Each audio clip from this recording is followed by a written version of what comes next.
Strika92 asked me what is the most underrated fighting series that I consider, and I'd probably say Guilty Gear. Guilty Gear, number one, is one of my all-time favorite fighting games ever, but it never got to mainstream success that it really deserved, which I think is a bummer. Granted, a lot of people know about it, but, you know, it never got to, like, the heights that, like, Street Fighter did, or Mortal Kombat, or some shit like that. But I think that it deserves it, and BlazBlue came out, and pretty much it's just a Guilty Gear clone, but that seemed to get more success. I mean, that's just fucking lame. And the thing that sucks about it is that they made a Guilty Gear game for it, and it's not a fighting game. It's just like a weird action type game. It's not bad, but it isn't what I wanted. And it wasn't what a lot of other fans wanted either. So, yeah, that's pretty much what I consider to be like the most underrated. Oh, that and Darkstalkers. Darkstalkers definitely deserves more credit. As for the best and worst gaming generations I've played in, it's kind of say that there's a worst because I enjoyed all of them so far. Like, ever since, like, 8-bit Nintendo all the way up to 360 and PS3. The best I would probably say the 32-bit generation with, like, PlayStation, Sega Saturn, and 64 because, I don't know, everything was really new. You know, there was a lot of genres just coming out. Games were now just getting, like, really mature. Games were getting cinematic. Music was getting a lot better. That generation of gaming was like a big game changer in general for video games. Then started off a lot of franchises that are out right now, and also brought in 3D in a really big way. Granted, it wasn't like perfect or anything, but it was just really cool. You know, the only thing I can say were downsides to it were like the Dreamcast dying off within a year because that system was so fucking good. The Virtual Boy, which was a fucking joke. Let's see, the Neo Geo Pocket Color, that should have done a lot better as a handheld and didn't. Let's see. You know, this generation of consoles, there isn't really like a big downside to it. This actually would have to be like one of the better ones in my opinion, just because they've been doing so much with it in terms of like technology with like getting your systems online and stuff. So yeah, there's a lot more like upsides and downsides to it in general, at least that's my take on it. So yeah, but if I had to pick a favorite, it would be 32-bit. Least favorite, I don't know.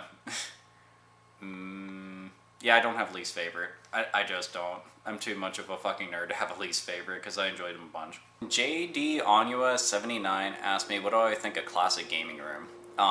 I actually have watched a ton of reviews from there. The dude's actually pretty cool in general. I've messaged him a couple times. He's pretty nice. And I like a lot of stuff that he reviews because he'll review like anything whatsoever. And I appreciate that because I don't like when people just review like only new shit. Because there's a lot of stuff that people didn't realize came out like quite a few years back. And that means that you could be missing out on something that you would like a whole lot. And so, yeah. As far as that YouTube channel is concerned, it gets a big fucking thumbs up for me. Crow667 asked me what are some of my favorite PC games that I've gotten to play. And there's quite a few. I mean, I used to play PC a whole lot, but then I just stuck with consoles after a while. But ultimately, for PC games, I would say the Age of Empires series, Command & Conquer, whenever they didn't get all retarded with the expansions. Diablo 2, obviously, I've definitely mentioned that a couple times. StarCraft 1, I haven't even gotten the chance to play StarCraft 2 yet, unfortunately. Let's see, Counter-Strike, obviously, you can't really beat that game at all. Half-Life 1 and 2, I played Portal, a lot of games on Steam in general. Yeah, that's pretty much all I can think of off the top of my head for like PC games, but those are like some of my favorites that I remember playing like time and time and time again. Oh, and there was this one Magic the Gathering game that I played. It was like for Windows 95, but it was like not Duels of Planeswalkers. Well, I forget the name. I think it's like Spells of the Ancients, some shit like that. But basically, it was a really cool game because you just walked around and you would get into random fights with these monsters who have magic decks, and you'd beat them, and you would get cards, which you can then make a deck. The downside to it is that the game's dirt fucking old, like, and it won't even run on most current PCs. But beyond that is the fact that all around, it was just addicting as shit. And the other downside was it had a time limit.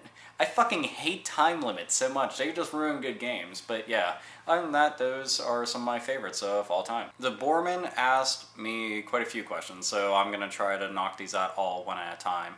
The first one is, can you have my autograph? Yeah, actually you can. If you seriously want, you can send me a message on YouTube right now, and I'll mail you an autograph. You know, fuck it, why not? And it'll actually be my little AlphaOmegaSin tag, which I've been using since I was in like middle school. But let's see. Then the game that you had asked about was World of Tanks. Yes, I'm actually reading it right now. I actually haven't heard of World of Tanks, so don't shoot me for that one. But I'll have to check it out after I'm done making these videos and see what it's all about. So yeah, I'll be able to answer that better later on. Let's see, my stance on marijuana, I actually don't smoke at all. Most people think I'm a big pothead whenever they meet me. I'm actually not, though. I don't smoke cigarettes, I don't smoke weed. I'm not one of those straight edge people, oh my god, you know, the fact that you do anything makes you a terrible person. But my thing is, if you smoke weed, that's your own thing.